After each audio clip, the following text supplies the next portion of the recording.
మన ఆంధ్రాలో తిరుమల తర్వాత డైలీ వేల సంఖ్యలో భక్తులు వచ్చే ఆలయం ఏదైనా ఉందంటే అది ఒక్క మన కోనసీమ తిరుమలగా పిలువబడే వాడపల్లి టెంపుల్ ఒక్కటేనండి. మీరు ఎప్పుడైనా వాడపల్లి టెంపుల్గా వచ్చినట్లయితే ఒక్కసారి కామెంట్ చేసేయండి.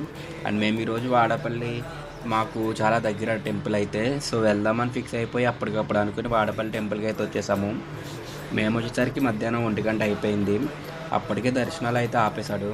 ఇంకెలాగో ఖాళీగానే ఉంది కదా గుడి మొత్తం అని చెప్పి 7 ప్రదక్షిణాలు చేద్దామని చెప్పి బయట ఉన్న స్వామివారికి దండం పెట్టుకుని 7 ప్రదక్షిణలు చేయడం అయితే స్టార్ట్ చేసేసాము.